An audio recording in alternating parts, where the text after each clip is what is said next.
Okay, here we go with my next book, The Buffalo Kid. Buffalo Kid is actually the first book I ever published. And, well, the backstory is really simple. I'm sure you've walked down the street in your town, your city, wherever, and you've seen homeless people.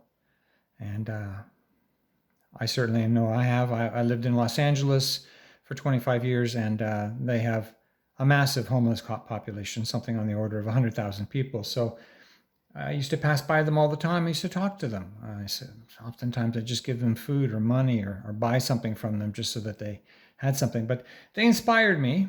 So I decided to write a book about a man called the Buffalo Kid. And the Buffalo Kid is not this guy. A lot of people mistake it. That's Buffalo Bill. He's an American Western guy who was in the Wild Wild West. And that's Buffalo Bill. The Buffalo Kid, that's a different person. That's this guy right here. That's the Buffalo Kid. The Buffalo Kid is basically the oldest homeless person in the city of Buffalo, New York at the time I wrote this story. I mean, he's a fictional character, but he's based on real people. Buffalo Kid's been living on the streets for 31 years. He was a successful businessman before that, but then one day his company basically pulled up roots, which actually happened in Buffalo, and he was bankrupt.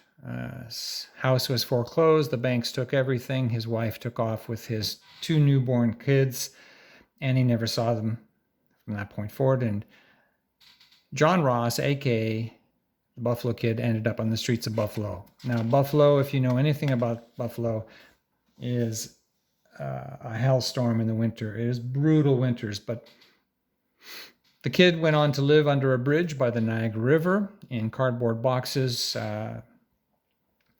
basically living off handouts and such. And then one day he was walking down the street. It was a winter day, very blustery, very cold, and he asks a stranger for some money so he can eat. And the stranger hands him a $50 bill, and the kid's like shocked. He goes, "What? $50? Who gives?" I mean, he's never had $50 given to him. He's had a best case scenario, $1 here or there. So he goes after the stranger and he says, "Who are you? Why'd you give me $50?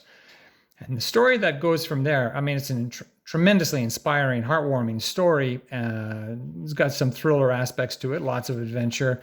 But the story that goes on from there, it becomes just a thrill ride for him and a second chance at life.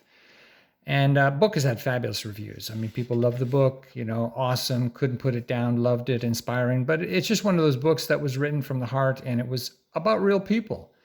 And kind of the hope that they would have that, I was trying to say that in the book, the message was, everyone deserves a second chance. So hope you get a chance to read it. There it is, The Buffalo Kid. Thanks for listening.